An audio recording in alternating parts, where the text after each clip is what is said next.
ब्रह्मा कुमारीज़ की Rajyoga education and research foundation की youth wing के भारत भर के सदस्य आपके सामने हैं। मैं महामहिम राष्ट्रपति महोदया जी से इस संक्षिप्त कार्यक्रम को प्रारंभ करने की परमिशन चाहती हूँ। आज पूरे भारत से यूथ विंग की 40 वर्षों की सेवा की जर्नी को सेलिब्रेट करने के लिए इस राष्ट्रपति भवन में आपके समक्ष हम सभी बहुत बड़ी उम्मीदें और आशाएं लेकर आए हैं।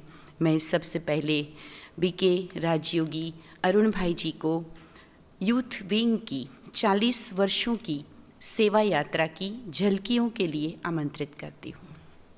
ओम शांति।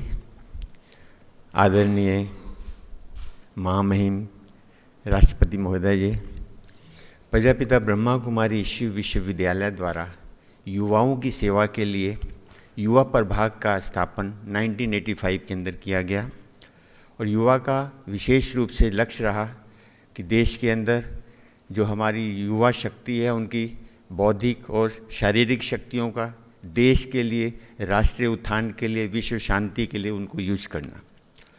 वर्तमान 21वीं शताब्दी के अंदर जो नकारात्मक प्रवृत्तियां हैं, नशा मुक्त बनाने के लिए भारत को युवा प्रभाग ये कार्य कर रहा है। और बहुत हर्ष का विषय है कि 40 वर्ष इस विद्यालय को, यूथ विंग को हो गए हैं। तो उसके अंतर्गत जो इसके द्वारा सेवाएं की गई हैं उसके बारे में आपको संक्षेप में थोड़ा बताना चाहूँगा। 1985 से शुरू होता है हमारा इस यात्रा का कार्यक्रम। 1985 यूएनओ के द्वारा विश्व राष्ट्रीय युवा दिवस के रूप में मनाया गया।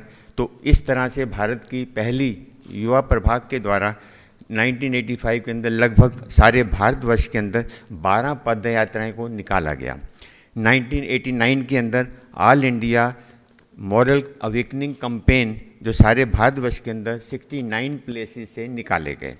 1993 के अंदर हार्मनी यूथ साइकिल यात्रा सारे भारतवर्ष के अंदर 9 स्थानों से निकाली गई। 1995 के अंदर यूथ डेवलपमेंट कैंपेन का बहुत बड़ा आयोजन किया गया और 1997 के अंदर प्रोजेक्ट पॉजिटिव चेंज का शुभारंभ किया गया। 2002 से 2005 तक स्वच्छ स्वस्थ स्वर्णिम भारत का अभियान चलाया गया। 2006 के अंदर एक बहुत विशाल कार्यक्रम स्वर्णिम भारत युवा पद यात्रा के रूप में भारतवर्ष के 31 स्थानों से निकाला गया। 2013 से 51 स्थानों में शांति दूत साइकिल यात्राओं का आयोजन किया गया। National integration youth harmony run जो 98 स्थानों से ऑल ओवर इंडिया के अंदर ऑर्गेनाइज किए गए। और बहुत बड़ा एक प्रोजेक्ट 2017 से 2020 तक मेरा भारत स्वर्णिम भारत एग्जीबिशन बस यात्रा सारे भारतवर्ष के अंदर जिसने चक्कर लगाया। तो इस प्रकार से हमारा 2021 से 2023 के अंदर प्रोजेक्ट उठो जगत के वास्ते का आयोजन किया गया।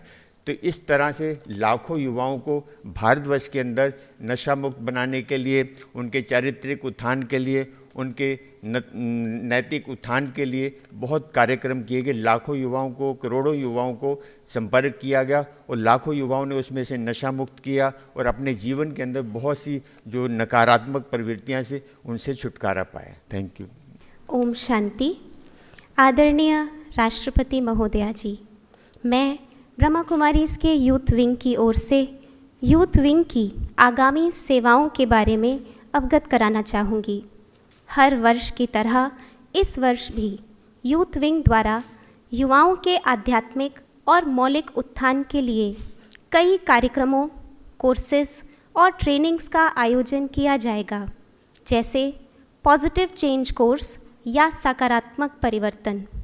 इस कोर्स के माध्यम से स्कूल, कॉलेज और वर्किंग यूथ को सकारात्मक सोच, सकारात्मक व्यक्तित्व, संबंधों में सकारात्मकता, टाइम मैनेजमेंट, गोल सेटिंग आदि विषयों पर कोर्स कराया जाएगा।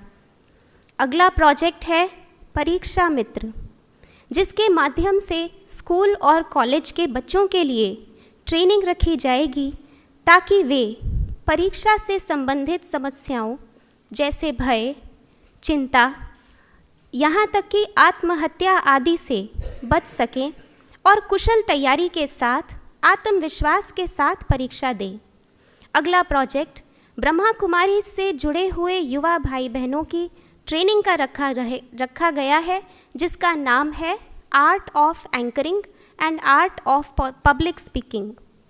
इसके अंतर्गत बीके युवाओं को मंच संचालन, भाषण और ट्रेनिंग देने का प्रशिक्षण दिया जाएगा। यह सभी प्रोजेक्ट्स देश भर के भिन्न भिन्न स्थानों पर कराए जाएंगे और 1000 से भी अधिक ट्रेनिंग प्रोग्राम्स कराने का युवा प्रभाग का लक्ष्य है। इसके अलावा देश भर के यंग इमर्जिंग लीडर्स के लिए माउंट आबू स्थित ज्ञान सरोवर परिसर में मैजिक ऑफ साइलेंस कॉन्फ्रेंस का आयोजन 30 मई से 3 जून तक रखा गया है। साथ ही यूथ विंग के 40 वर्ष पूर्ण होने के उपलक्ष्य में 19 से 23 सितंबर में माउंट आबू के शांति वन परिसर में यूथ फेस्टिवल का आयोजन किया गया है, जिसमें देश भर से युवा भाई बहनें भाग लेंगे। साथ ही देश के तीन स्थानों पर 10,000 से 12,000 युवाओं का संगठित कार्यक्रम रखा जाएगा। यूथ विंग युवाओं को सकारात्मक दिशा प्रदान करने के कार्य में अग्रसर है और सदा रहेगा। धन्यवाद। ओम शांति। ओम शांति। आज प्रजापिता ब्रह्मा कुमारी ईश्वरीय विश्वविद्यालय के यूथ विंग के भाई बहनों के साथ कुछ देर के लिए वार्तालाप करने का ये एक मौका। 2 भाई बहन यूथ विंग 1985 से शुरू हुआ। उन दिनों से अभी तक क्या क्या किए और क्या उनका फ्यूचर प्लान क्या है, उसके बारे में हम सब के सामने रखे। हम सब जानते हैं भारत एक ऐसे देश है जहाँ 55% यूथ है। कहा जाता है जिस देश के यूथ जितना सशक्त होते हैं, चाहे वो आर्थिक रूप से या सामाजिक रूप से या शैक्षणिक रूप से, चाहे आध्यात्मिक रूप से, वो देश इतना ही सशक्त, इतना ही मजबूत, इतना ही अग्रणी होता है। मैं तो जानकर खुश हुई।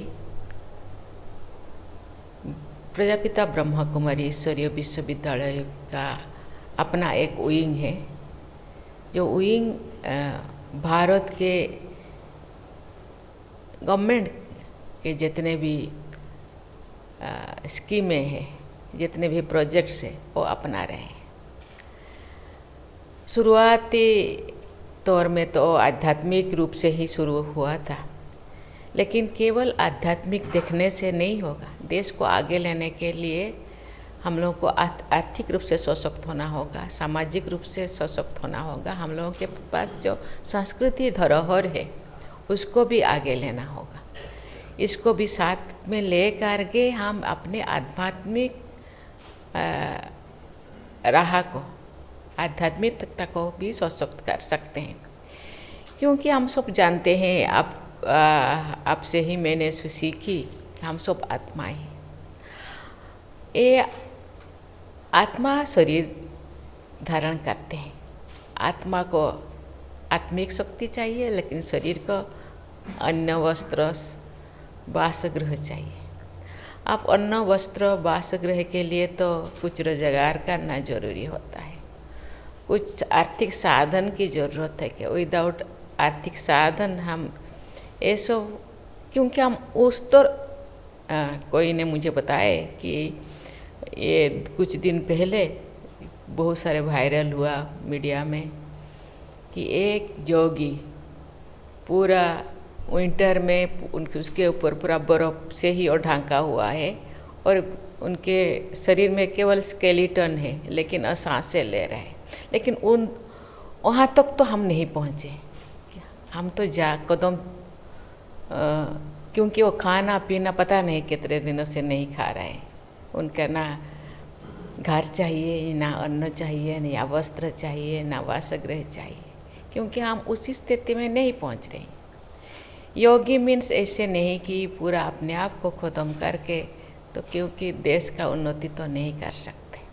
इसीलिए आप जो कर रहे हैं, चाहे वो खेती की ऑर्गेनिक खेती हो या नशा मुक्त हो या स्वच्छ भारत हो या स्वर्णिम भारत के लिए जो भी आप योजनाएँ किए हैं वो चीज़ हो, हर चीज़ बहुत प्रासंगिकता मायने रखता है, क्योंकि देश को आगे बढ़ाने के लिए ये सब चीज़ें अपने आप खुद के अंदर कॉन्फाइंड होने से ये केवल खुद को आगे लेना, खुद के साथ देश को भी आगे लेना, ये जो आप लोगों का भावना, ये इसको मैं सराहना करती हूँ, क्योंकि खुद के साथ साथ देश को सभी को आगे लेना, चाहे वो आध्यात्मिक रूप से हो, चाहे वो अपना सांस्कृतिक रूप से हो, उसको आगे लेना, इसको भी एक कभी कभी आध्यात्मिक संस्थाएं ये सब डायरेक्टली नहीं कर सकते, लेकिन आपके पास ऐसे एक विंग आप बनाए हैं, आप अलग अलग विंग, केवल यूँ तो विंग नहीं, आप एग्रीकल्चर के लिए बनाए हैं, आप इंजीनियर, डॉक्टर, हर विंग, आप जितने भी डिपार्टमेंट्स हैं, सभी, स्वास्थ्य विभाग, आपका पूरा विभाग है। हम गवर्नमेंट की भाषा में हम बोलें तो हर डिपार्टमेंट है आपके पास, डिपार्टमेंट के साथ आप आगे चल रहे हैं, सभी डिपार्टमेंट को आगे लेने के लिए, साथ ही साथ लेने के लिए आप प्रयास कर रहे हैं। ये गवर्नमेंट का बहुत सारे तो स्कीमें हैं, उसको तो हम देखते हैं, लेकिन आपका भी अपना एजेंडा आप भी रखते हैं, अपना एजेंडा आध्यात्मिक रूप से, क्योंकि मनुष्य आत्मिक रूप से सशक्त होने से, शारीरिक रूप से सशक्त होने से भी आगे नहीं जा सकता, क्योंकि आत्मा ही एक ऐसे, क्या कहते हैं, मेरुदंड है कि इसके सहारे हम आगे बढ़ सकता है। आपको मैं धन्यवाद देना चाहती हूँ। अभी मैं जो शुरू में मैं देख रही थी तो जो बहुत सारे सेंटर है बहुत कम था, अभी गांव में लोग इसी दिशा में लोगों को समझ में आ गया है कि ज़िंदगी जीने के लिए तो, आगे जाने के लिए तो मुझे एक ऐसे कला की ज़रूरत होता है, केवल खाना पीना, खेती करना, खाना पीना, नौकरी करना, खाना पीना, बिजनेस करना नहीं है, कोई एक से एक इंटरनल एक ऐसे पावर चाहिए जिसको मुझे ज़रूरत है, जिसके लिए मुझे टाइम देना है। आप अभी देखते हैं कितने सारे, आपको मंदिर हो, मस्जिद हो, गुरुद्वारे है, कोई मेला हो, कोई संस्था हो, बहुत चीज़ें उसी दिशा में लोग जा रहे हैं, क्योंकि मुझे लगता है एक सेचुरेशन पीरियड ये पहुंच गया है, लोग फिर उसी दिशा में, एक साइकिल का एक फिर वही शुरुआती दौर पहुंच गया है जहाँ लोग खोज रहे हैं, लोग रास्ता ढूंढ रहे हैं, बहुत सारे संस्था के साथ जोड़े हुए हैं और उसी दिशा में जा रहे हैं। ये एक मुझे लगता है आप लोगों का साधना का एक मुझे प्रभाव कह सकती हूँ। आप बहुत दिनों से 1936 से ये आप जो बाबा लेखराज जी ने शुरू किए हैं, और केवल देश ही नहीं पूरा विदेशों में भी आप लोग जो प्रयास कर रहे हैं, मैं और क्या बता सकती हूँ, क्योंकि आपके साथ, आपके पास साधना का बल है, आपके पास आत्मिक बल है, आपके पास योग बल है, उसी बल के अंदर तो हम तो साधारण मानव है, इसीलिए मैं ज़्यादा नहीं बता सकती। मैं उसके साथ साथ मुझे लगता है लोगों को आप जो टेक्निक सिखा रहे हैं, साइंटिफिक दिशा में भी आप जा रहे हैं, साइंस विंग भी आप लोगों का है, मुझे लगता है ज़िंदगी जीने का कला तो आप सिखा रहे हैं, आर्ट ऑफ लिविंग तो आप सिखा रहे हैं, आर्ट ऑफ लिविंग के अंदर एक आर्थिक लिविंग भी होना चाहिए।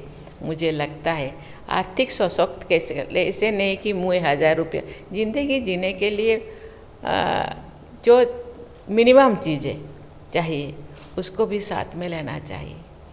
तो मुझे लगता है और भी उसी दिशा में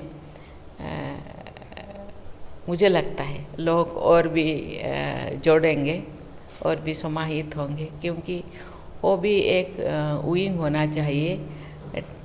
टेक्निक ज़िंदगी जीने के लिए, मिनिमम ज़िंदगी जीने के लिए जो सहारा चाहिए, जो थोड़ा आर्थिक सहायता चाहिए, उसको भी मुझे लगता है समाहित करना चाहिए, तो लोग जोड़ेंगे और इसी दिशा में वो आगे जाएंगे। आप तो सभी विंग को आप अपना लिए। आज तो ऑर्गेनिक खेती हो रहा है यार, ऑर्गेनिक खेती के दिशा में आज लोग जा रहे हैं, क्योंकि धरती चट्टान से हो गया है, एकदम फर्टिलाइजर वो यूज करते करते और पत्थर जैसा हो गया है। अभी ऑर्गेनिक खेती की तरफ, और इतना ही केवल धरती नहीं, शरीर भी खराब हो गया है, क्योंकि वो सारी चीज़ें खाना खा के शरीर भी, क्योंकि अभी लंजीविटी बहुत लोगों का जो इसी दिशा में उनका ज्ञान है, वो लोग तो 90-95 तक जीते हैं, लेकिन इसी दिशा में जिन लोगों का ज्ञान नहीं है अभी 30-35 40-50 में ही गाँव देहात में लोग ख़त्म हो जाते हैं। तो मुझे लगता है ऐसी दिशा में भी आप काम कर रहे हैं, लोग अपना रहे हैं, लोग उसी चीज़ को अपना रहे कि नहीं ऑर्गेनिक चीज़ें खाओ। जो था पहले मुनि ऋषियों में 200-300 साल जीते थे कहा जाता है, और अभी हम क्यों इतने कम साल जीते हैं। मुझे लगता है खान पीन, रहन सहन और मेंटली जो बहुत सारे धन कमाने का जो तृष्णा, मेंटल बोझ जिंदगी जीने के लिए, ये तो आप तो सिखा रहे हैं। तो मुझे लगता है आप जो कर रहे हैं बहुत अच्छा। मैं आपको बहुत धन्यवाद देना चाहती हूँ, आप आए, और बहुत बहुत धन्यवाद। Thank you. ओम शांति। युवा के पास है बुद्धि बल, तू कर सकता हर बात का हल। तन मन से तू ताकतवर, दुनिया में अब कुछ अद्भुत कर। तू हद से निकल कर छू ले कामयाब का आसमान। तू हद से निकल कर छू ले कामयाब का आसमान। युवा तू देश की शान, तू अपनी शक्ति को पहचान।